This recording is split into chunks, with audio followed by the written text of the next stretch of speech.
Good afternoon, ladies and gentlemen.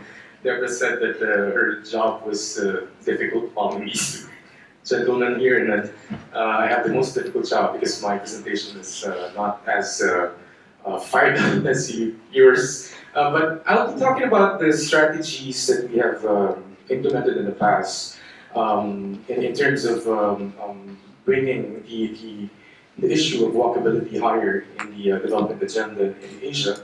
I'm working for this organization called Cleaner Asia. We are an embodiment of a partnership. We are a regional non-government organization working in several Asian countries. We are headquartered in Manila, Philippines. We do have offices in Beijing, in Delhi, and we do work with what we call country networks, independent institutions that are located in developing Asian countries, which we work with in particular aspects and projects that we do. We do a lot on definitely on air quality management for cities, but we also do a lot of work on sustainable transport. And one of the components of our sustainable transport program is really looking at walkability. I'm going to be sharing some of the work that we have done. But in general, the approach that we are taking as an institution in having this agenda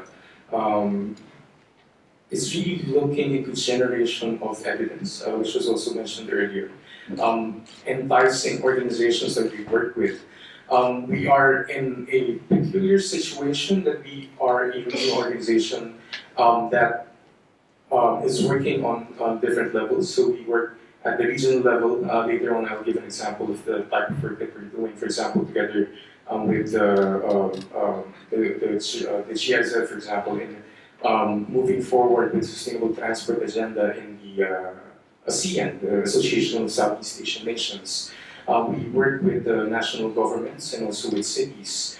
For example, our China program, our China network, is convening more than 70 cities under its umbrella, focusing on discussions and looking for solutions, sharing ideas in terms of looking at air quality management strategies and mitigation measures.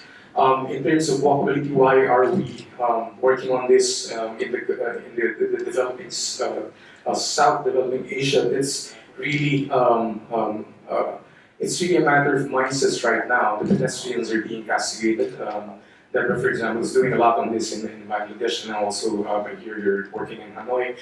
This is a picture, for example, in Metro Manila. There's a lot of these notions that the pedestrians are how do you say this, are obstructions basically to the movement of cars, and this is being fueled by also the context of development in the region. So people are aspiring to have cars. There's also this pressure of moving towards motorized transport. Also coupled with the degrading state of our public transport system. So it's a complex issue containing several factors that are necessary to look into. But for our part, we are concentrating on the part of air quality. I think I've shared this earlier.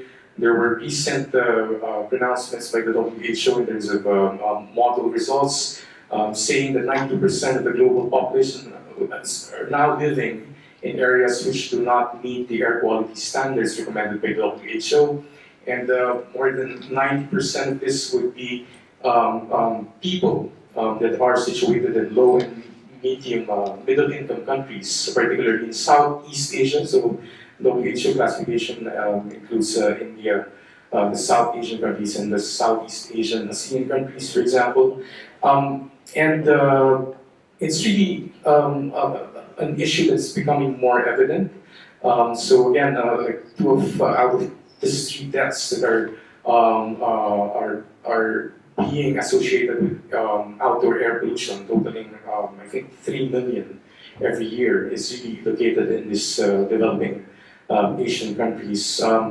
These are the mix of pollutants that people inhale, which are also related to mobile sources of emissions.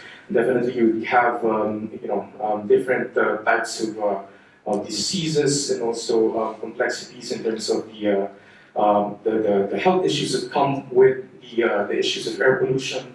And this pronouncement also looking at the vulnerable segments of society, women, children, older people. These are also the same sets of vulnerable people that you look into when we look or when we discuss walkability issues. But as mentioned earlier, this is very complex. The main goal of building the partnerships is really forging these strengthened communities with aligned strategies and missions, although we have different capacities, different expertise. Again, as I mentioned earlier, we are in terms of the work that we do a lot of policy guidance. We have collaborated, for example, with the Asian Development Bank in their implementing the Sustainable Urban Mobility in Asia project some years back, and then we followed up with this study looking into the walkability and the safety issues in Asia, particularly developing cities in Asia. This is based on a walkability index that was originally developed by the World Bank.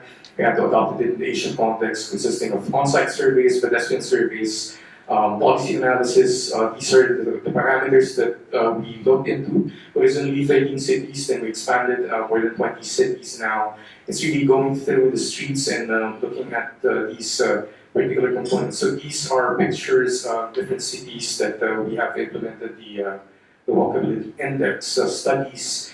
And really, it's really a reflection also of the mindsets, again, of the evaluators. For example, in Manila, we found it a bit funny that the reviewers during the time viewed these areas as somewhat walkable, but it gives you those insights, particular insights, also in terms of the different parameters, the variations between the cities. You can look into the data itself in terms of the different areas, commercial, educational, residential, public transport areas that we look into. And it's really also having this insights in terms of the thinking of the people if walking facilities are not going to be improved. Majority of them, 80%, 90% would actually be moving towards other motorized transports for their walking trips.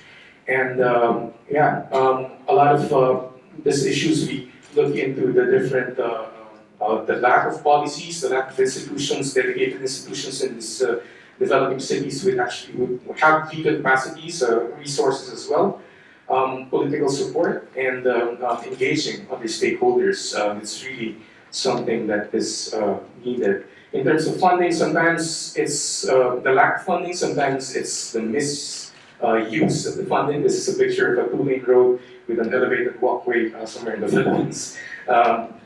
So we wanted to have this index and have this tool to be to enable assessments, communities, institutions, organizations, individuals. We wanted to give this power to them.